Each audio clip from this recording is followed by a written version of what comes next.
Welcome to the Seniors Rock Show, presented by the Law Office of Michael Robinson, PC, on News Radio Wham 1180.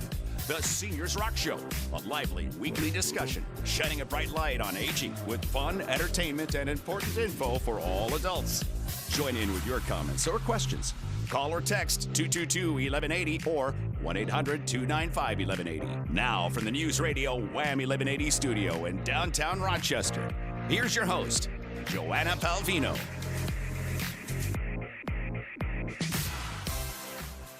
Hi there and welcome. I'm Joanna, your host, and I'm here with my co-host, estate planning and elder law attorney, Michael Robinson. He is with and is the Law Office of Michael Robinson, PC. So, Mike, I think you and I both appreciate the kind remarks. We've been getting a lot of nice feedback from people on the show, and they send topics for us at seniorsrockradio.com. I did want to mention today that we're excited that we have a new YouTube channel, and we'd love for you to go there and subscribe. Just go to YouTube and type in Seniors Rock Radio, and you can do that. Just subscribe and say hello. We'll see that. And I hope you'll stick with us too now for the next hour, especially if you or a loved one has shoulder issues. Our guest is physical therapist Dan Geen, and he's with Genesee Valley Physical Therapy. He'll be with us later. And if you or someone you know is caring for an elderly loved one, we're going to salute you today in the Seniors Rock Show. And we do that every day too. So, and so does my co-host, Mike Robinson. He actually works with many aging adults. As I said, he is an estate planning and elder law attorney. So he knows a lot about that and about elder law, wills. All of those things are his expertise. Before I turn the mic over to him, I wanted to mention, if you do have a question for him, we're live here today. So give us a call at 585-222-1180. Or if you're out of town, it's 1-800-295-1180 if you need that number. And our wonderful producer, Pam, will answer your call if you give us a buzz today and you have a question for Mike or myself. So hello, happy Saturday, Mike. Are you there? Hey, Joanna, happy Saturday to you. And probably like you, I feel like I'm sitting in a snow globe right now. True. I love it. It's really beautiful. But you know what? It was a great week to get things done inside. And I'm not complaining. You know, we're very fortunate. And I did want to give a shout out to a company that made me very happy this week. It was nice to have some company, of course, with masks on. But I wanted to give a shout out to Debbie and Gary at Creative Hands. And if you don't know what that is, they install shades and blinds and they do custom work. And they installed some new honeycomb shades for us, and they're beautiful. They're in the living room, and they look amazing. And I wanted to mention they're really tall windows too. So I did consider ordering online, you know, and doing it that way. But I don't know. There was just so much stuff out there. I got overwhelmed. So I saw Debbie's company in the online, Creative Hands, and I called her. She came out. Install was this week. And I'm telling you, literally, it was 45 minutes in and out. Debbie and her husband, Gary, made it totally painless. So I feel that's important to mention, not only because it was so easy, but it no doubt prevented some angst in the house here, and maybe even a few heated words with my beloved. Doing a DIY is not really our style. So I'm glad we didn't do it. Creative Hands, thank you for helping, and family-owned, local and excellent service was wonderful. I recommend Creative Hands for your window treatments and your marriage. So creativehandsinfo.com. Thank you, Mike, for letting me mention that because it was a great experience. Let's go back to you now. What was going on in your week? Well, you know, just a lot of snow. And as you know, I love the snow. So that's been a lot of fun. I know for a lot of people, it isn't a lot of fun. In fact, I have a good friend who lives in Houston, and I was corresponding with him this week. And my heart goes out to those folks because they are really, really struggling. Yeah, we can't complain about the snow for sure. There's a caller on the line there, Mike. I see that. Yeah. Mhm. Richard, hi, how are you? Hello, Richard. Yes, this is Richard. Thank you for taking my call. Certainly. I have a question about the Medicaid and nursing home. Fire If away. maybe you can spare me a couple minutes. My father was admitted about a year and a half to a nursing home. He was very sick. He was 94 years old. About a month later, my mom, 92, with Parkinson's, she was admitted to the same nursing home. About a month later, my father died. So he was total of about 2 months in the nursing home. That remained my mom, that she spent almost a year, a little bit over a year, in the same nursing home. Eventually, she also passed away. No, I'm sorry to Now, hear that. thank you. Now, my sister was given a power of attorney to deal with the property that she had. So she was writing checks for about a year to the nursing home after she sold the house, for almost a year. About 3 months before we were going to run out of money, we applied for Medicaid. It was approved. They paid for about 4 or 5 months, and then mom died. It was told to us that mom could keep a certain amount of money, what she had in a joint account with dad, and my sister was custodian of it, and she had a power of attorney. After mom passed away, and Medicaid notified my sister that it has been settled with the nursing home and everything is under control, we believe that there's no debt made.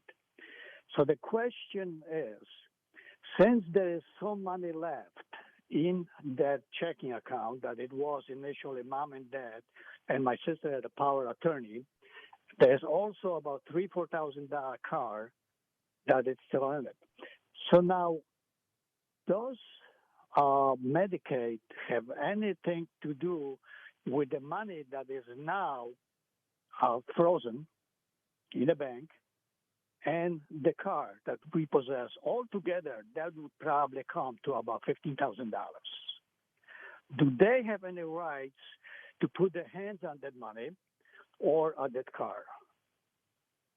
That's Richard. Thank you. That's a great question. And again, I'm just so sorry to hear that your folks passed away within the last year. Has your sister received a letter from the county attorney by any chance, or from the Department of Human Services? As far as I know, she received a letter from Medicare telling her that that they already paid up since mom died.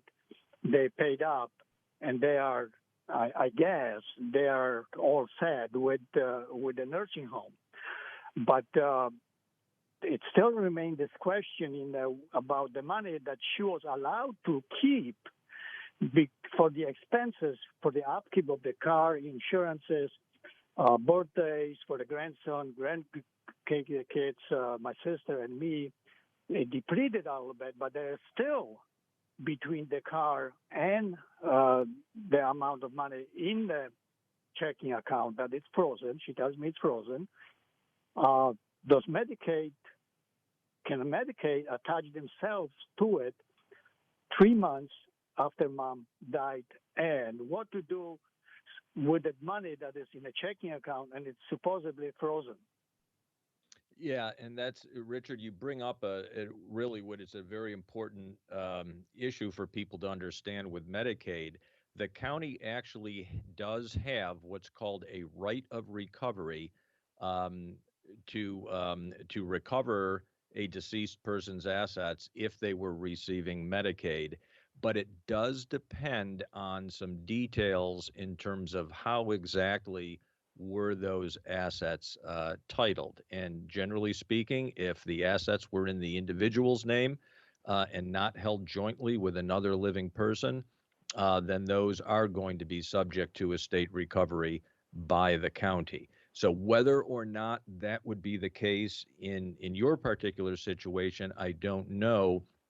I'd be happy to chat with you if you'd like to call the office, and no charge, or just take a quick look at it for you to let you know. But definitely give us a call at 374-5210, and I'd be happy to look at that situation for you. I did call your office once because you were going to hold some seminars, and I was going to ask that question, and I was told that you guys going to be doing this thing virtual or something, but now you're telling me that we can set up an appointment with your office, person Well, to it's person? still, we're still meeting virtually with people because of the pandemic, but we could have a telephone call and I think I'd be able to answer your question for you. So I would encourage you to give us a call. Happy to set up a time for us to chat and talk about your specifics.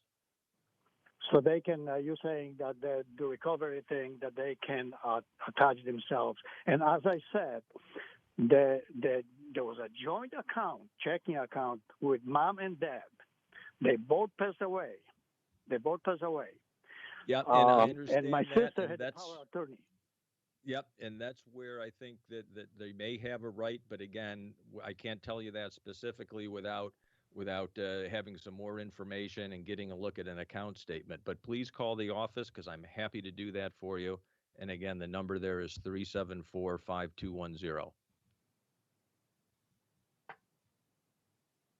Thank So you. Richard, thanks so much. I appreciate that. Mike, we have about a minute. I know you had some myth information for us this week. Do you want to talk about that? We actually, it's going to take a little more time. So Okay. if we get to it later, but it actually does have to do with caregiving and some of the trouble people can get into when they try to pay themselves for caring for a mom or dad, a grandmother, grandfather. So hopefully we will be able to get to that. Excellent. You're listening to the Seniors Rock Show. Next up, we'll be talking about caregivers. Stay tuned. In these uncertain times, we're all concerned with protecting our family's legacy and hard-earned assets from nursing home costs, unnecessary taxes, and the expense and delay of probate. At the Law Office of Michael Robinson, P.C., we've spent over 34 years helping families just like yours preserve their wealth and leave a lasting legacy for those they love. Register for a free educational webinar to learn how you can protect you and your family. mrobinsonlaw.com. That's mrobinsonlaw. Often get into, oftentimes completely innocently, and how they can protect themselves from getting into that trouble. And that leads me into this week's myth of estate planning. And that myth is, well, I can use mom's or dad's or grandma's or grandpa's money to pay myself for taking care of them, and there will be no problem with that. But the truth is, you can run into major problems in those situations, not only family problems, but legal problems as well. And Joanna, that's not to say that someone should not be compensated for providing the care, especially if that person is having to leave their job or not take a job to do so, or maybe they have to take fewer hours in their job because of having to provide the care. But you do want to make sure the proper arrangements are in place for those payments. Now, the family problems potentially might be obvious. Suspicion or resentment by siblings or others that cause rifts in the family, and that can take years to heal or maybe never heal. And that's a sad situation. The legal troubles, though, may not be so obvious. And I do want to take Joyce's call here before we get into those legal issues. So, Joyce, good afternoon. Good afternoon, and thank you. I'll try to be quick. My husband is in a nursing home, and he has dementia, and I recently moved, and I'm trying to get our address changed. And I haven't had any issues until I started dealing with Social Security. And I'm having issues with Social Security. They want me, because obviously my husband cannot respond to all the questions they're going to ask him. So they want me to open up a representative payee account. And they're asking for many things. They want proof of our marriage. They want bank statements, savings and checking. They want receipts of the expenditures on behalf of him. Is it going to be detrimental if I go ahead and, to me, obviously, to open up this representative payee account? No, Joyce, and thank you for the question. A lot of people have to go through that. Actually, opening up the representative payee account is fairly standard practice, and they do require, proof of your relationship with your husband in order to do that. And that's for his legal protection. That's why that system is in place. They want to be sure that the money is going to the right place, that it is going to be used for his benefit. And so, it's not going to cause you any problems in any way, but that is actually a fairly standard procedure. Okay, one more thought. We currently have a joint account with a credit union. This would be another added account because I pay all his bills with the nursing home out of the joint account with the credit union. So this would be another account, right? It would be another account. Whether you would have to give them information on that account, I don't know. But a couple of items. That's one that we could look at together. The second is if you are paying yourself for the cost of his nursing home, you may not Yes. have to do that, and that's probably another important item that we might want to have a conversation of. So, if you could leave your telephone number with Pam, I will be happy to Yes. follow up with you, and not only about the representative payee issue, but also the nursing home issue. Okay, that would be great. Thank you for Because calling. this is Pam will take your number. All right. So, and that's an important issue. I'm so glad Joyce called with that because I know so many people um, do worry about the representative payee arrangement, but also don't understand that there might be some help in paying the nursing home and not having to deplete their own assets. And getting back to the caregiver issue, we talked about obviously there can be family issues that arise in those situations, but there can also be legal troubles that folks get themselves into. Joanna, as you and I have talked about, many times, misuse of a parent's or grandparent's funds is one of the classic forms of elder abuse. Yeah, It's and a sometimes I don't do they it's because they don't even know, right? Exactly, and it's a huge problem, and there's heightened awareness of the problem among financial institutions, adult protective services, law enforcement agencies, and even if a person is not acting improperly, you do not want to find yourself the subject of that investigation. No way. That does not sound good. Yeah. And another area where family members can get into trouble is when they are named as the elder's power of attorney agent, because many people think if they have power of attorney authority, they can do whatever they want with the elder's assets without being questioned. But a power of attorney agent has a strict fiduciary duty when it comes to handling the elder's assets. And there's specific legal principles that apply. Failure to adhere to that fiduciary duty can subject you to both civil liability and also criminal liability. And then, of course, there's tax issues that can come into play as well. So if you're a caregiver, you want to be paid rent because the elder's living with you, or you want to be reimbursed for other expenses, that's fine. But for your own protection, make sure you consult with a knowledgeable elder law attorney to get that arrangement set up properly. Effortlessly healthy meals are fresh, fully prepared, ready to eat, and hand delivered. As a senior, I appreciate the 10% discount, and I love the never frozen big variety of heart healthy meals I get to choose from each week. Effortlessly Healthy is locally owned. Meals are perfect to send to a senior loved one. Just heat and eat. Effortlessly Healthy, delicious food, convenience, and a 10% senior discount. Stay healthy, stay happy, and stay home. ehmeals.com, ehmeals.com, 585-254-0078. Every Saturday. And with us today is a guest, and he's been here before. So I'd like to welcome back right now Dan Geen. He is a physical therapist, and he's co owner of Genesee Valley Physical Therapy. And they have several locations, so you probably have one in your neighborhood.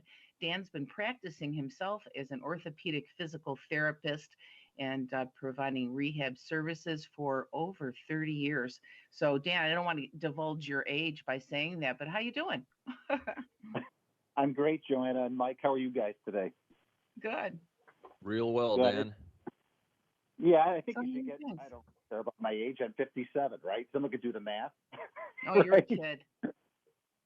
Yeah, I guess so, right? Maybe to Mike a little bit, right? So So I'm sorry. I need a little bit louder there. So yeah, hold I'm on. glad to have you back, and I know that today you're going to talk Yeah. about common shoulder ailments. So fill us in on how things are going since we last talked, and then you can tell us about the shoulder ailments because I know Yeah. there's a lot of that in my family. So I'm looking forward to this. Right. I mean, no, we've been doing great. We've been staying busy, which is always good. You never wish for the weather to be so bad, but it's a traditional winter, and of course that leads to some problems. People falling and injuring themselves. So, we hate to see that, but it's sort of the side effect of living here in the Northeast, right? Yeah, you But get a no, lot of people calling because they're shoveling incorrectly. Because I did see a video on your website, which was really cool about not doing it the wrong way. that's right. I had a guy this week who, was pushing it and caught an ice patch and jammed his shoulder, and he's got some problems. So we'll figure it out for him. But no. So shoulder, to your point, shoulders are in the senior population are probably 20% of people suffer from shoulder ailments, and there's a variety of things that can go wrong with it. Generally the big three are osteoarthritis, which is sort of the narrowing of the joint spaces in the shoulder, and that actually starts in your fourth and fifth decade of life. So, it starts a little sooner than when you may have symptoms, but that's sort of just the side effect of aging. And then you get into some tendinitises of muscles known as the rotator cuff. And then sometimes you tear those muscles. You get a rotator cuff tear, and that sometimes requires surgery. So those are sort of the big three that we see. Any questions about any of those things? I'm wondering how you know. I mean, do you have to get some kind of an imaging to find out which Yeah. type it is? Great question. No, physical therapists have the skill sets within their education to do a variety of tests that can test that particular structure you may be curious about. So we can test those different structures and be pretty darn close to figuring out which structure is involved. If we run into some problems, then obviously we're going to want to send you to an orthopedic surgeon to offer some more imaging. But imaging will give you part of the picture, but it's not always the picture. If I take an X-ray of somebody who's in their 70s, in fact, probably 90% of the people in their 70s are going to have some arthritic changes. So even if they don't have any symptoms, you're going to see some arthritic changes. So imaging by itself isn't really the whole story. It can be a helpful tool, but oftentimes you can solve the problem just with a thorough diagnosis and a thorough patient history. Wow, that sounds interesting. See, I didn't know that, and that's why I like having experts like you on. And Dan, tell the folks and me how physical therapy can help. Right. So once you've identified the structure, and so, let's just say you've got some rotator cuff issues within the shoulder. That's a group of muscles that provide stability deep into the shoulder joint. And the shoulder joint's a ball and socket joint. So we want to hold that ball into the socket pretty stable while with the other muscles, the bigger muscles, work around it. So sometimes with arthritic changes, your posture changes, and that could pinch down on that rotator cuff and cause either a tendinitis or even a tear. So what we do as physical therapists, we will oftentimes try to come in with a lot of pain. We're going to try to settle that area down. But more importantly, we want to try to correct the mechanics of your problem. All right. So we'll spend a lot of time on posture. As we get a little older, our posture can be compromised, and that can take an already existing problem and make it worse. So we'll spend a lot of time on correcting posture. And then we strengthen up the area around it. With us working at home, I'm going to say this stuff is really important, the ergonomics of it. I think Mike's got a question for you, Dan. Yeah, Dan, I just wanted to confirm. I think you mentioned when you were on last time that folks don't need anymore to get a referral from their primary care physician for physical therapy. Is that correct? That is right, Mike. I want to say maybe 10, 12 years ago, New York State changed the requirement based on the degree of education the physical therapists are required to have now. So they can see patients directly without having to go through their primary care doctor or any kind of specialist. So that is true. Yes. Good question. Thank you. And I understand too, Dan, that you're offering an assessment, a 15-minute assessment over the phone or in person. Can Yeah. you tell us about that? Right. So, physical therapy, though it's been around for probably 70 years, it's not quickly thought about as, unless you've had it, as a viable option to relieve pain. So part of what we do, we're sort of ambassadors for physical therapy. So the month of February, we're offering sort of a 15-minute consult where you can come in, tell us about your problem. We can do a quick assessment and then sort of educate you on the value of PT, whether it actually can help your problem or if we're concerned with your problem, we think it needs more more expertise, we'll refer you on to a specialist. So we're doing that for the month of February, and it's been very well received. So it's a useful tool, I think, for people to understand what we can do and how we can offer different services. Yeah, you're showing a lot of love there in the month of love. And I know that I always loved your tag too, that you help, he's laughing. You always you help people to do what they love. And that's what you do. I mean, you can't do much if you're in pain. So thank you for doing the things you do to help people. And I think that that's really Right. cool. You can get a free assessment. So can they call or go online, or what do you suggest? Yes, they could. I think the best way is to call and talk to our wonderful staff at any of our 5 offices, and they'll schedule you probably within a day or two with one of our physical therapists. We have time blocked away. Each therapist does throughout the day, throughout the week, to accommodate the inquiries. Excellent. And you can find all the phone numbers at GeneseeValleyPT.com. And then you can see which of the locations is closer to you. So you can talk to someone in your neighborhood, right? That's correct, Joanna. Right. Excellent. And how's the family? I know I like to mention that Yeah. Dan has 8 kids because that amazes me. Well, they're good. I mean, they're all. I got 4 that are out working. I got 2 that are in college and 2 that are in high school. So I've got some taxpayers, which is good, right, Mike? We all need that, right? Absolutely. And That's everybody's awesome. in the area. I've got a CPA, I've got a high school teacher, I've got a nurse, and I've got a sign language interpreter. Are the ones that are working. And then I've got Terrific. It's a one whole more community there in the house. Right. I know we need a physician and a lawyer, so we might be set at that Be point. careful what you wish for. Well, Wonderful. it's been great talking to you today, Dan. And we'll have you on again. But folks, this is a local family-owned business, and obviously Dan's a great guy who cares about his clients and about his staff. So don't hesitate to contact GeneseeValleyPT.com and give them a call. Go online and get more information. And again, they have some wonderful videos. So Dan, thank you for providing all of that education for folks too. It's free. You can go online anytime. Thank you, guys. I appreciate it. We'll talk to you again. Stay tuned, folks. We'll be right back.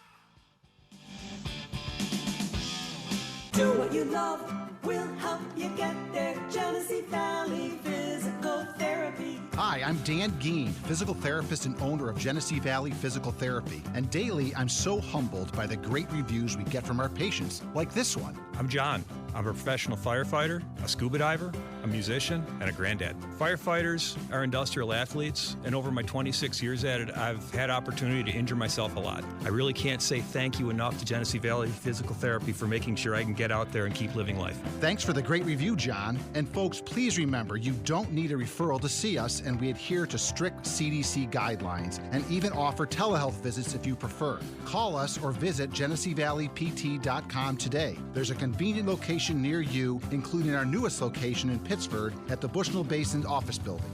Do what you love, we'll help you get there. Genesee Valley Physical Therapy. Help, I need somebody help, not just anybody help, I need someone help. And if you need help, we know an organization that does a lot of help out in the community, and that's the GRAPE organization, the Greater Rochester Area Partnership for the Elderly. And Mike and I both belong, our companies belong, and we're very proud of that. And that's why we have the Spotlight Business of the Week. And today, Senior Care Authority, their senior living placement and consultation, and they're here to tell us more. And today, our guest is Dave Shands. He's the co-owner and vice president. Welcome back, Dave. Hello, Joanne and Michael. We love to listen to Seniors Rock on WHAM. We, too, have been caregivers for our elderly parents. Everyone who takes on that role should be celebrated.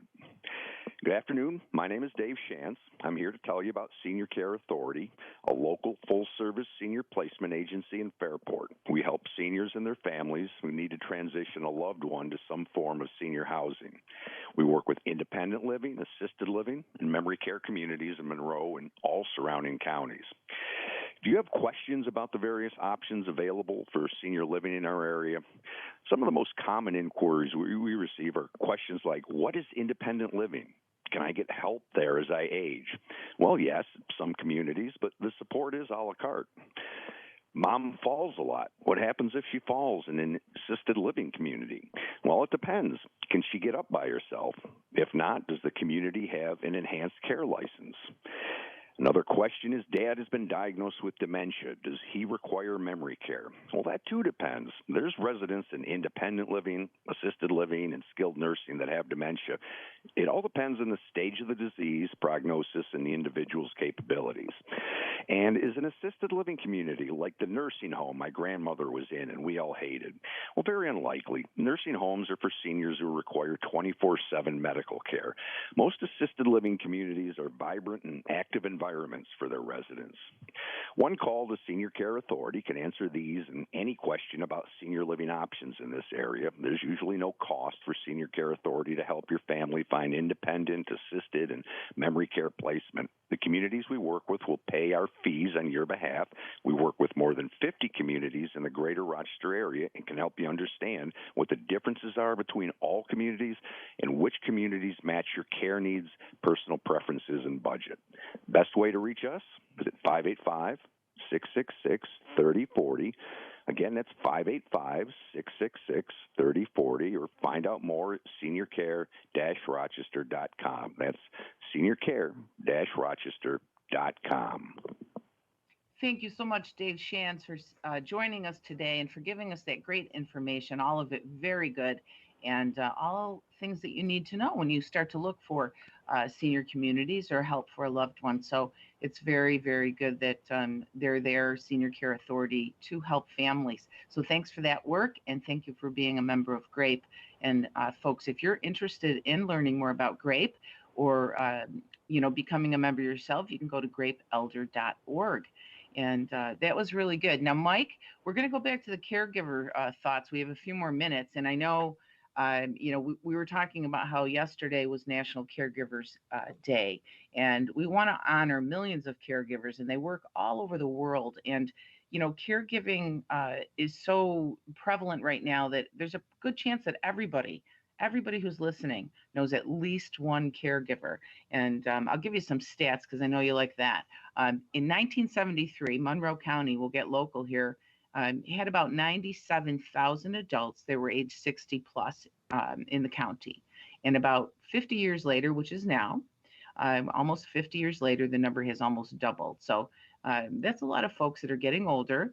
It's an aging population, which means there's more caregivers. So 9 out of 10, they say seniors wish to age in place and remain independent. That makes sense. But the reality is that 70% of those people over 65 will need help at some point. So we need caregivers, and a lot of them are family members, but there's also a lot of folks that are working out there in the front lines with the COVID and, all of the other things that are going on in the private and public places that seniors are being supported. And speaking of support, Mike, I didn't want to close today without talking about some of the organizations that can help caregivers. I mean, obviously, we can help them. We can acknowledge caregivers any day of the year and give a card of thanks or maybe a couple of words of encouragement. Maybe you tell their supervisor how much you appreciate them. That would make two people happy. And, anything just to make brighten their day. And there's a lot of organizations that help. And one of them was a surprise to us. I mean, you can go to Lifespan, you can go to the GRAPEelder.org site, and there's elder pages there, which is wonderful. It's all of the information for our local community. And Mike, tell them about the one we discovered. Yeah, very interesting. And as you know, I'm very interested in veteran affairs information. But there's on Facebook, there is something called the Hidden Heroes Caregiver Community. And it is specifically for veterans or current military personnel who are serving as caregivers. and specific resources available. You do have to join that, but if you go on Facebook and look at Hidden Heroes Caregiver Community, you'll get to their page and you'll see how you can sign up. So wonderful resource. Excellent. Thank you so much. And if you're a caregiver out there, thank you for what you do. We know you're working hard. Mike, any last words? As always, have a wonderful week and be well and be kind. You know what I'm going to say, because I mean it. Seniors rock.